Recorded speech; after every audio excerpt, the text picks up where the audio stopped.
ఏమైంది సార్? నా భార్య సార్, మంత్రి గారు అబ్బాయి శంకర్ చంపేశాడు. రిపోర్ట్ రాసేవండి సార్, వాడి సంగతి చూస్తాను.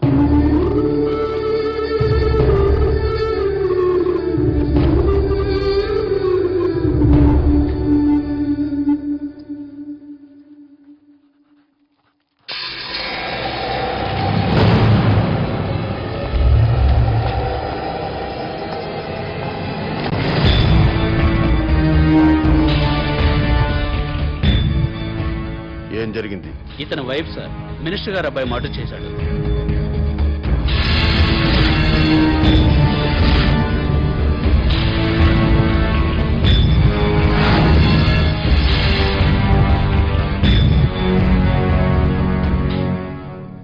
ఓకే, ఏం చేద్దాం అనుకుంటున్నావు?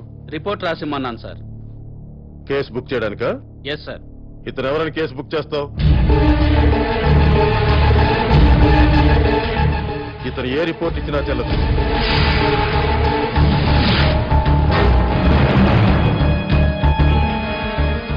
మనం ఏ కేసు బుక్ చేసినా మంత్రి గారు అబ్బాయిని అరెస్ట్ చేయలేం. కాబట్టి ఇతను ఇచ్చే రిపోర్ట్ తీసుకోవచ్చు.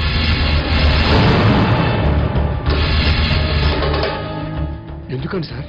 ఎందుకంటే నువ్వు ఈ రాష్ట్ర పౌరుడు కాదు కాబట్టి. నువ్వు భారతీయుడివి కాదు కాబట్టి. అసలు నువ్వు ఎక్కడ పుట్టావో, ఏ దేశస్తుడివో, ఇండియా ఎందుకు వచ్చావో సాక్ష్యాలు లేకుండా కేసు ఎలా బుక్ చేయమంటావు? చెయ్యవు. నేను ఎక్కడో పుట్టడం ఏంటి సార్?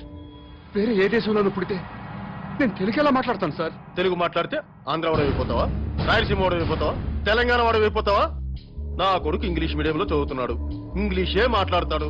అయితే వాడు ఇంగ్లీష్ వాడు అయిపోతాడా? అవ్వడు. నువ్వు అంతే. డ్రామా ఆపండి సార్, డ్రామా ఆపండి. అసలు నేను భారతీయుడిని కాదంటానికి మీ దగ్గర ఉన్న ప్రూఫ్ ఏంటి? నేను ఈ రాష్ట్ర పౌరుడిని కాదంటానికి మీ దగ్గర ఉన్న ఆధారాలు ఏంటి సార్? చెప్పండి సార్, ఆధారాలు ఏంటి?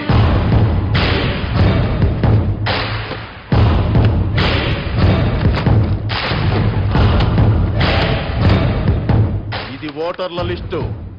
ఈ రాష్ట్ర పౌరుల పేర్లు మాత్రమే ఇందులో నమోదై ఉంటాయి. ఎవరి పేర్లైతే ఇందులో నమోదై ఉంటాయో వాళ్లే ఈ రాష్ట్ర పౌరులు, వాళ్లే భారతీయులు. వాళ్లకే ఈ దేశ చట్టం, న్యాయస్థానాలు రక్షణ కల్పిస్తాయి. ఇందులో నీ పేరు లేదు.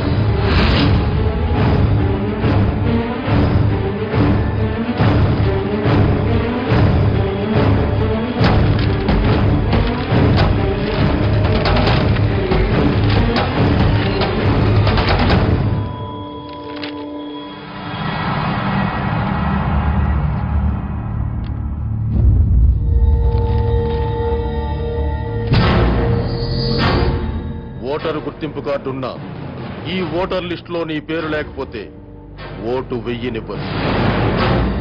నువ్వు ఈ దేశ పౌరుడు అనే ప్రూఫ్ ఉంటే తప్ప నీ భార్య మర్డర్ కేసు బుక్ చెయ్యం. లేదా నేను ఈ రాష్ట్ర పౌరుణ్ణి అని రేపు పొద్దున్న మున్సిపల్ ఆఫీస్కు వెళ్లి గుర్తింపు కార్డు తీసుకొని రా, అప్పుడు కేసు బుక్ చేస్తాను.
నా భార్య సార్ హత్య చేశారు. కేసు పెట్టడానికి పోలీస్ స్టేషన్కి వెళ్ళాను. ఓటర్ లిస్టులో మీ పేరు లేదు, ఓటు నమోదు చేయించకండి, కేసు బుక్ చేస్తామని చెప్పారు sir. Don't worry sir, date of birth certificate తీసుకురండి, వెంటనే ఓటు నమోదు చేస్తాను. అలాగే సార్.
చూసారా శంకరరావు గారు మా వాడికి కనపట్లేదండి మీరేమన్నా రండి